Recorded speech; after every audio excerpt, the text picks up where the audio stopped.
still have that problem, by the way.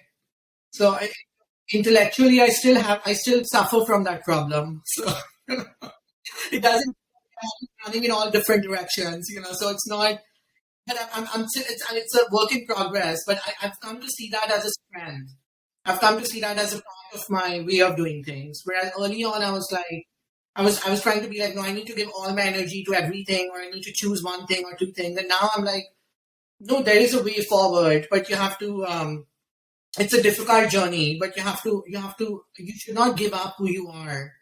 You really have to, if you are interested in different things, there is a way to bring them together. You have to remember that this is where history is very important. I think that if you read history, you get a broader perspective on these things. All these specializations, computer science and physics, and within computer science, you have artificial intelligence, you have within artificial intelligence, you have natural language processing, you have computer vision, you have robotics, you have this and that. We are living in an over specialized world. Now, I understand that there is some pragmatism to that. I'm not saying that we remove all categories, we remove all labels. So there is some value to specialization. But we also have to recognize that these specializations are not natural. They are human invented. And there is a very nebulous side to it, which is a power, the side that, okay, this is my camp. I am going to invent a name for this field, and then I'm going to carve a boundary around this field, and I'm going to exclude. So, if you're a physicist, then you can't work in this because you're a physicist. So simply by the virtue of naming something, you're walling it off. This happens a lot. So this happens in job positions. In academia, it is all too prevalent. But in job positions, right, like this person has this position and working in this department, and so on and so forth. And so, you're not working in this department, or your title is not saying this, even though you're fully capable of working on that. But that's not in your title. That's not in your degree. That's not your division. So you can't work on that. So the part of naming, like just the act of naming something, is in a way exclusionary at times.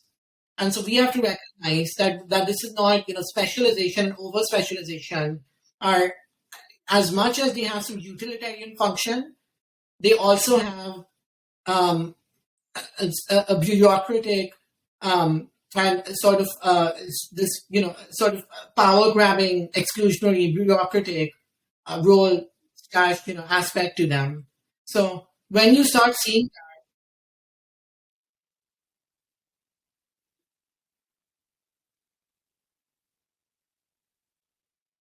so it's bureaucratic because in the real world, we have hierarchies, we have job roles, we have divisions.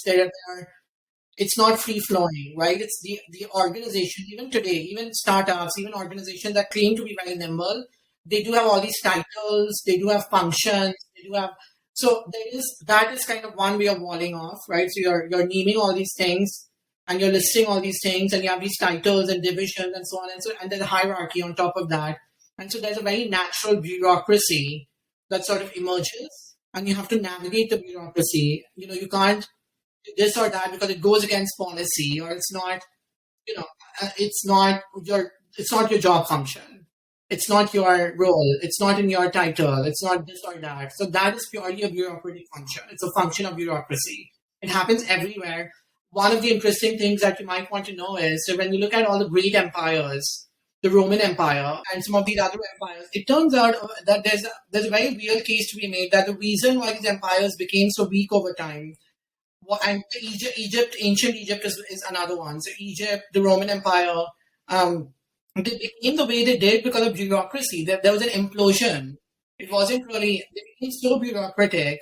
There was so much, of this, what was going on there with over specialization, territory marking, narrowing of roles and functions that basically, the tax code is another one, right? Tax codes are very complicated all over the world, right? That's a classic sign.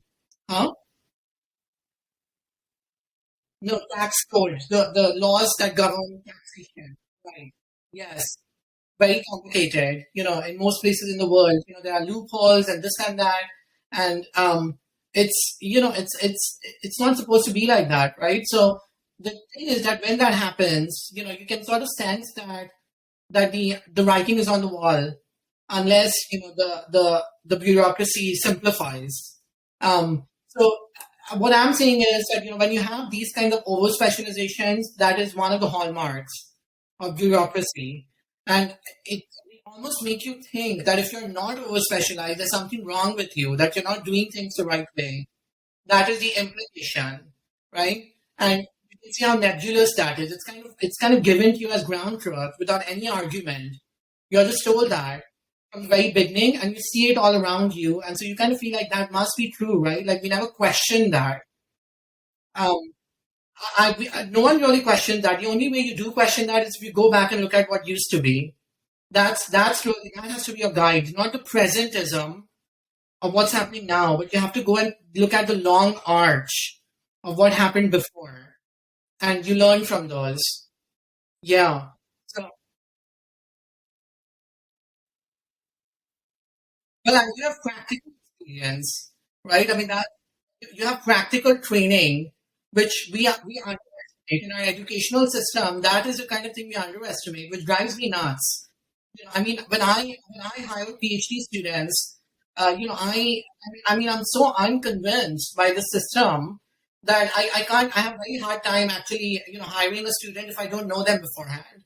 So when I actually hire a PhD student, I tend to hire from the master students who are working in my group because I can actually see the work they are doing, right? So just, we tend not to. We don't reward practical experience in the educational system, which is really terrible.